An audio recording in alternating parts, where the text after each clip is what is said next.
Hello everybody, I'm InTheLittleWood, also known as Martin, and welcome to today's video where I'm going to be answering the question that I've had posed literally hundreds of times over the last couple of weeks.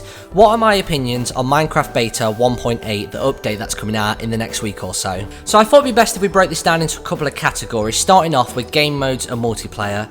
So the first one is creative mode, which is awesome. You can fly around, you can change the time of day like insanely quickly, and there's also this brand new menu where you get infinite blocks, and it's of all the blocks, so you can swap them into your hotbar as and when you need to use them to build. Now I know that creative mode is being moved over into multiplayer, so any of the mods can access it at any time, but my main question is, will they be able to spawn in certain colours of wool? Because without a bucket plugin at the minute, that's not possible. And on the topic of multiplayer, I'm a big fan of the fact that you only now have to press tab to get a full list of who's online, so the /list command is out the window. And there's also the problem as well that now when you press F3, you can get the world seed, so I'm just thinking people who have wanted the Shadow of Israfel seed for quite a while can just log onto the museum server and there it'll be. And now let's have a quick look at all the mobs and the new combat system in Minecraft 1.8, starting with the Enderman mob. Now this is a mob that I wasn't particularly keen on. I didn't like the way it looked, I didn't like what it did with the whole moving blocks around until they patched it, and now it only moves random generator blocks. It doesn't move man-placed blocks. So if you put something down, you build a house,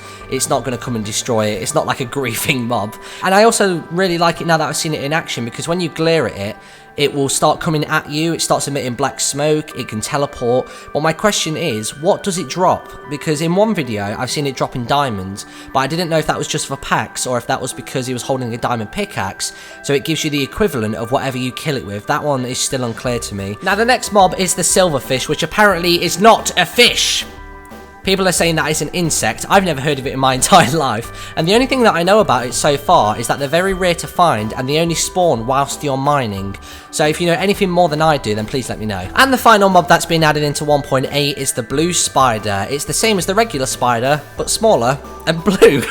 That's about it. And I have been told that they've not decided on a name for it yet. They were going to go with venomous spider, they were going to go with poisonous spider, but it wasn't grammatically correct, so they weren't too sure on that.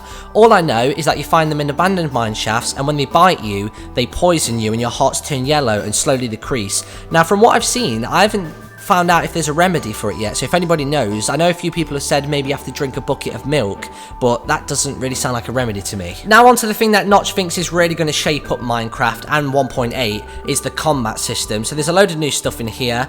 Starting off with a bow, you can now hold to charge the bow. It takes 1 second to fully load, and depending on how much you load it, depends on how much damage it does. If you do manage to get the full load, then you get a critical hit, and if you want to do a melee critical hit, then all you have to do is jump and hit whilst you're in mid-air. And when you do, you'll know you've got a crit because all these nice little stars like jump out from the mob and it looks all sparkly and stuff.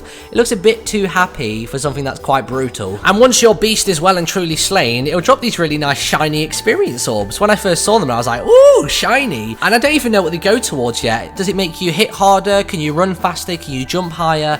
I don't know what experience does just yet, and it feels a little bit pointless to me. And while we're on the topic of new bars that appear on your interface while you're playing the game, there's also now food. So you have a food meter, and as long as you keep that full, you'll actually regenerate health quite slowly. I think it's half a heart every 5 seconds from what I've been told. And I also know that you can sprint in the game now, so if you double tap forwards, you can sprint forwards, and that's infinite as long as you keep yourself fed. So food is really crucial in the game now. And just because I mentioned sprinting a second ago, you can also now sprint and hit a mob, and it will move them back 8 places, which is really good if you're fighting a creeper, because you can keep them at a distance at all times if you do it right. So I am quite looking forward to trying to learn the technique and getting into a rhythm of doing it, because then I can be proper MLG. And now the last thing I want to check out is the new generation system and a couple of extra tweaks to the game. So we'll start off with all the internal code being updated to cater for the following. So we've got NPC villagers. They only spawn in flatland areas at the moment, and they're empty until Minecraft Beta 1.9, where apparently NPCs are going to be introduced. The only one I've heard of so far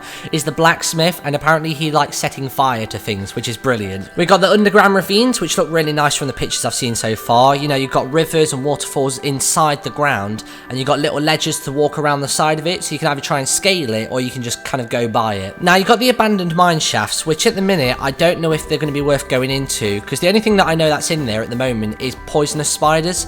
And is it really worth going there just to fight them? I mean, if there's a reward in there, then fair enough. I definitely want to go in there and get the treasure. But at the moment, it doesn't seem worth the risk. And now onto the thing that I'm most excited for in Minecraft Beta 1.8. strongholds. Ever since Minecraft started, okay, I've been saying that I've wanted dungeon runs similar to WoW instances where you have, you know, a wave of mobs and then you have a big reward at the end of it. And it sounds like Notch is kind of halfway towards that. He says he is going to be adding bosses at the end of strongholds in the future, but just for now there's a couple of mob spawners and a couple of chests. And I like that they have their own different decoration as well, sort of like in Terraria. And in this game they have the new stone brick, mossy stone brick and cracked stone brick, as well as the iron bars. And I think these will be really fun to do on multiplayer with a couple of friends. So the only thing left to mention now then is just a couple of tweaks that have caught my attention. So we've got the lighting changes. Instead of the light affecting the block now, it's actually the block just gets retextured to a darker or lighter shade depending on where it is. There's the slider for brightness and field of view, because a lot of people have had problems with those in the past. The new main menu background is quite nice, sort of takes inspiration from the Aether mods menu, and apparently they've got a new launcher which I haven't seen yet. And the only other thing to mention is F button is no longer for your render distance. My fly mod can go back to that button. You now have to change that within the options menu. Congratulations if you made it all the way through this, and I hope that answered a lot of questions for people. I'm really looking forward to doing videos on 1.8, and I finally have the winner of the t-shirt competition from the other day, and he goes by the name of Trico215! Congratulations, mate. I'm going to send you a private message. All you need to tell me is what shirt you would like and what your address is, and I will sort that out for you. And I think you're probably going to get a shirt before I am, because I can't afford one at the minute, which is kind of depressing. Also, just to let you know, whitelist applications are now open again. We weren't accepting for a while, but now some people have gone inactive, so we're taking people off to put people on. There's a link in the description to the application, as well as the server IP as well, so you can keep checking over the next week or so. And that's it from me for today. Thank you very much for watching, and I shall see you all in a little bit. Bye!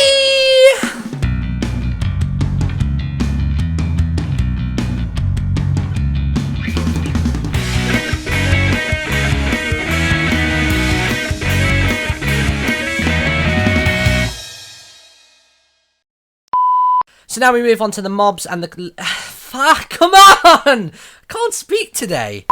Now the next mob we're going to be checking out is called the silverfish. This is not a fish. Apparently it's an insect, and apparently it's very rare to find them. Apparently they only appear when you're mining. So the next mob is the silverfish, and apparently it's not a fish. It's because of course I was going to say, I didn't want to say apparently again, because I said it like 4 times the first time round. And once the monster is well and truly slain, they drop... Well, I don't know, Tristan. Now, what's his name from the Yu-Gi-Oh! Abridged series? Hey, I'm Tristan. Hey, Joey. Hey, Yugi. Sorry. I'm not with it today. My voice gives me superpowers.